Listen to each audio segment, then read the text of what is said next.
Hey guys, Stealth here. Good Monday and welcome to the War Room. This week's War Room might be a bit shorter than what you're used to because I have a very busy week ahead. I have a lot of different projects running. For example, I am working with my girlfriend to renovate our place. We are dismantling the bed that we have at the moment. We got a new bed coming in, and I don't know if you've ever assembled or disassembled a bed, and no, I don't mean in that way. I mean literally disassembling the bed.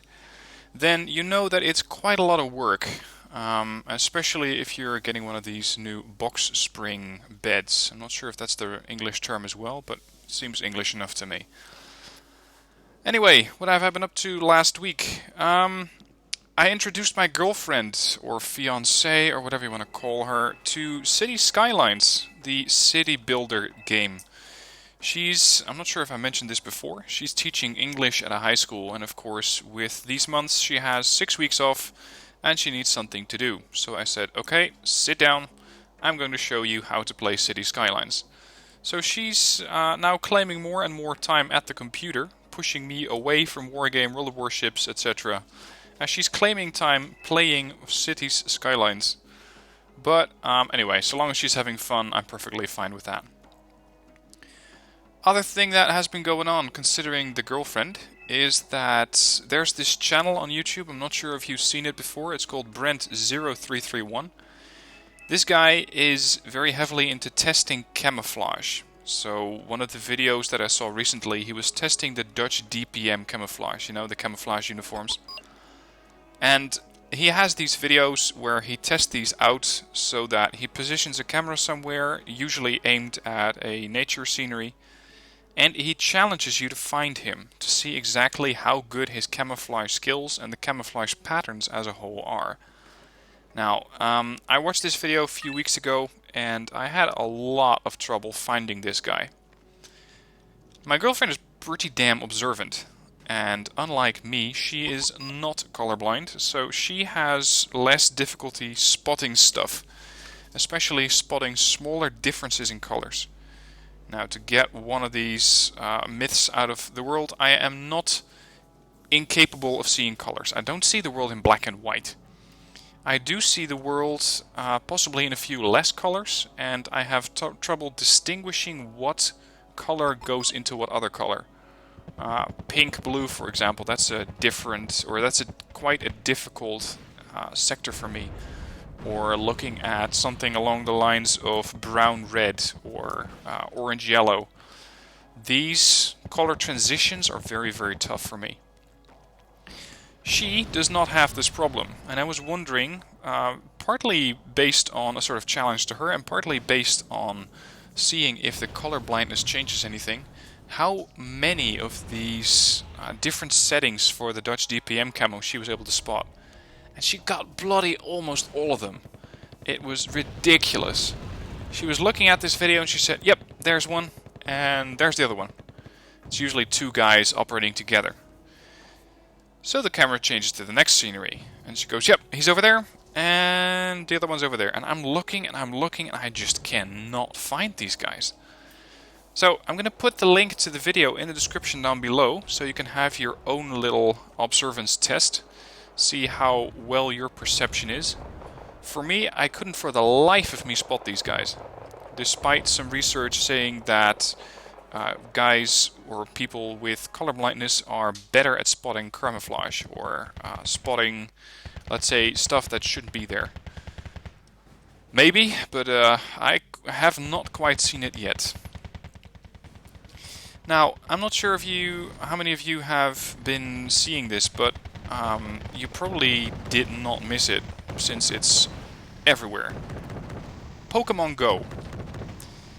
I used to be a pretty big Pokémon nerd 15 to 16 years ago, back when I was 12. And, of course, after a while you grow out of it. But once you start looking into Pokémon Go, initially I was pretty skeptic. I was like, yeah, well, it's just this Pokémon game.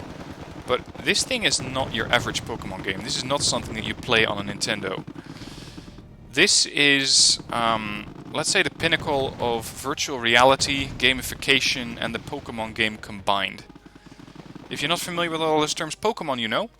Gamification is turning some sort of not too gamey aspect into a game. For example, during one of these, let's say how should I put this? Let's say you're doing Weight Watchers, the program to help you lose weight. There are several game elements there, such as a ranking list. Who is going to lose the most weight in the shortest period of time? There's a sort of goal tracker. These are gamified elements, or elements that you usually find in gaming, which have been translated or transported into the real world. And that's exactly what Pokémon Go does. It takes these game elements and puts them pretty much on top of a game.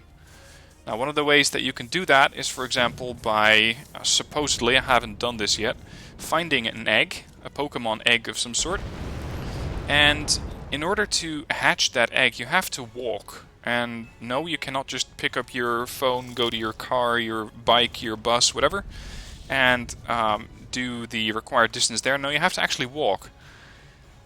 And I'm seeing all sorts of weird reports from people online who said, I never walk, and yesterday, thanks to Pokemon Go, I was walking 20 clicks. So let's say about 12 to 14 miles. Just to hatch some eggs. Now this is ridiculous, but for me the psychology behind it, why the hell is this working, is way more interesting.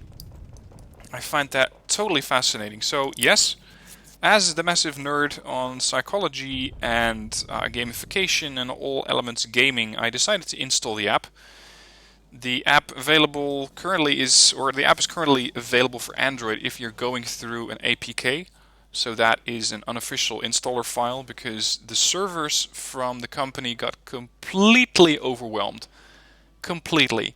And that's why they have stopped rolling out Pokemon Go on standard platforms for now. They removed it from the App Store, they removed it from the Google Play Store. And the only way you can still get it for Google that I know of, or for Android, is to go through the APK. So there's another link in the description down to that. And it's interesting. It uses all sorts of elements, such as augmented reality, which is looking at your phone screen and then getting elements from a game or from something else projected onto it. It's basically what you would use if you have one of those high-end car navigation systems, that the car shows you on your phone by taking imagery from your screen where you need to go. So your camera is looking ahead and the phone is saying, okay, at the next street turn right. But instead of just projecting one of these Google Maps, you actually see an actual street. That is augmented reality. And that's exactly what this thing does. Even if you're not into Pokemon, I would recommend that you look into it, because it is a huge thing at the moment. And I'm not just talking about the sole gaming element of it, because the weird aspect is that I've seen people who I would never ever expect to go into something like this actually do it and have fun. And if a game can do that and simultaneously burn out its own servers, then it is something that is probably going to be around to stay for a while. Of course, the money-making model for them is by going through, I believe, in-app purchases. So you need to purchase some stuff there. Anyway, don't worry, I won't be covering the Pokemon stuff on the channel. It doesn't quite fit the channel element for that. But what I did want to do in this war room was pay some attention to it, and especially something that I read online, which I found very, very amusing. It goes like this. The guy says, okay, reporting back in. I couldn't sleep, so I downloaded the game and took a 3 a.m. walk. So he was up in the middle of the night.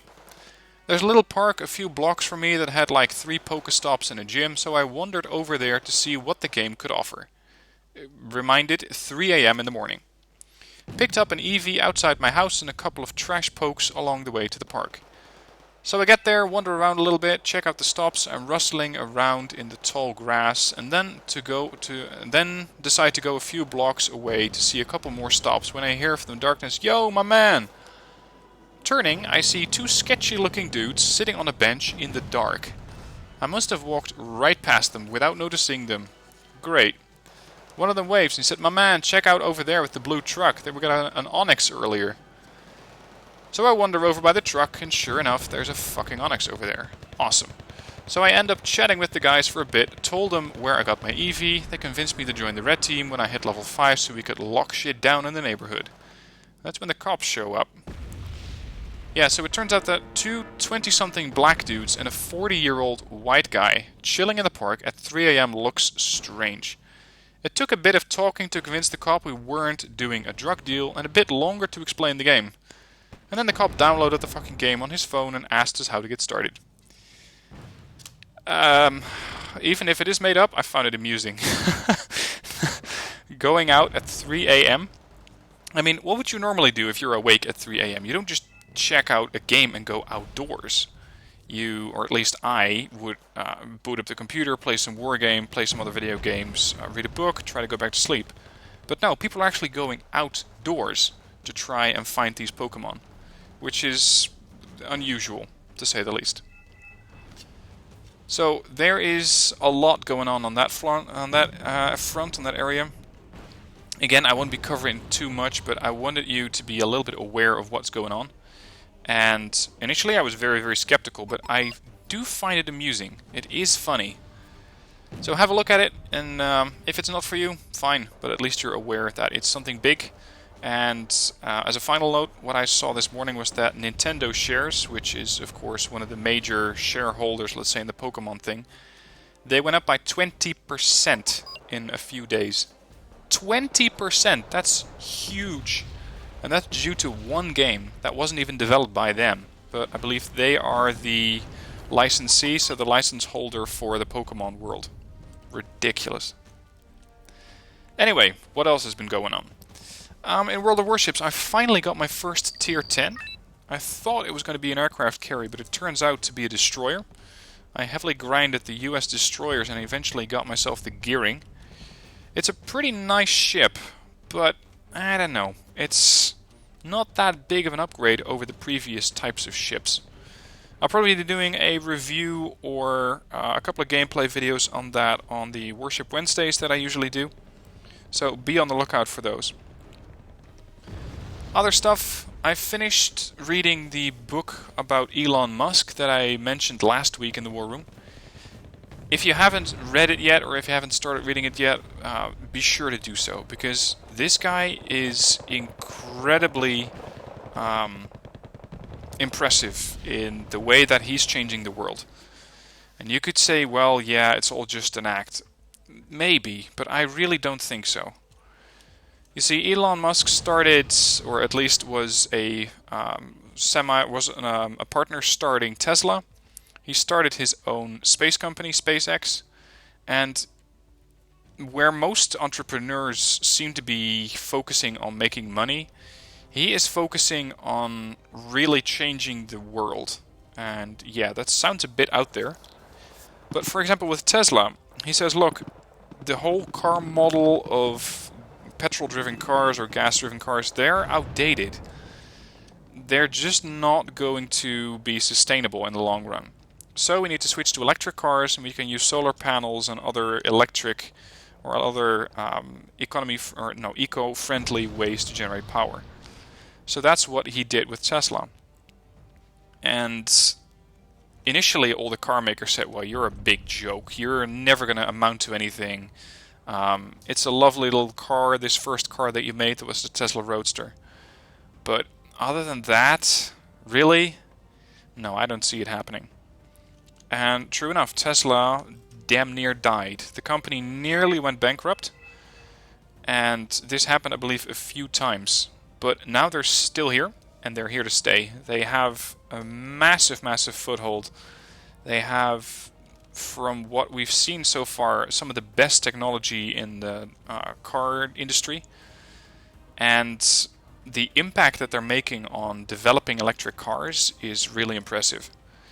And since Elon Musk is not all that interested in making as much money as he possibly could, but more along the lines of how can we change this world for the better, he decided to make all of his car patents, or all of his patents on the electric drivetrain for the car, public.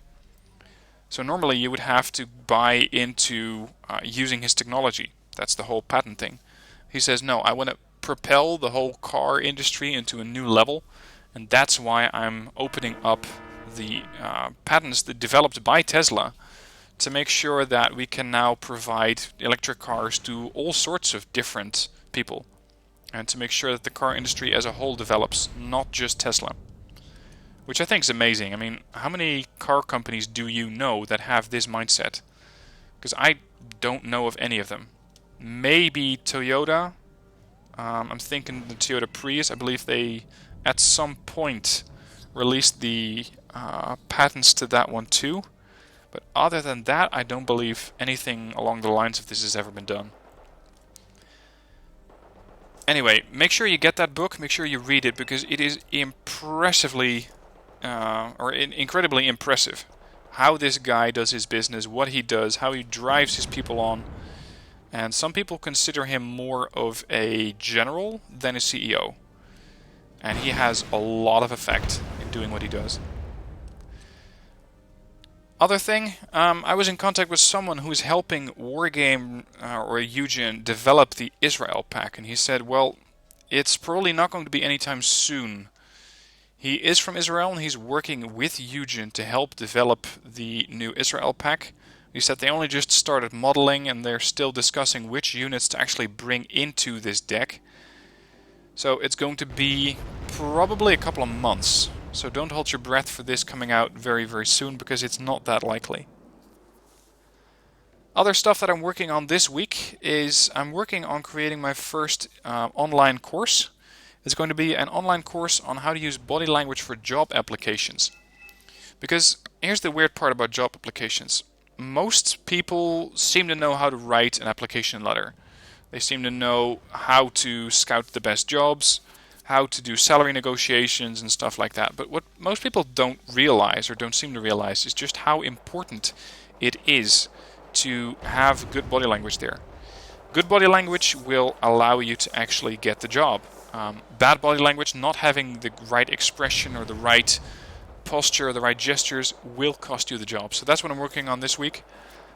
It'll probably come out sometime next week, as this week's a bit busy. But once it's out, I'll be definitely posting an update on that, and of course give you guys a voucher so you can check it out for cheaper. And that's pretty much all I have time for this week. As mentioned, it was going to be a bit shorter because I got so much stuff going on. But most of the stuff is really, really good, and I'm actually getting ahead instead of just grinding my gears and not actually getting anywhere. Hope you're having a good week too. Let me know what you want to see on the channel this week. Of course, there's the usual suspects, Wargame and Warships. But if you have any other, and XCOM. If you have any other elements, please let me know, because more games can definitely help grow the channel, and that is still the aim. So thank you for watching. Have a good week. Let me know what you want to see, and I'll see you soon for the next video.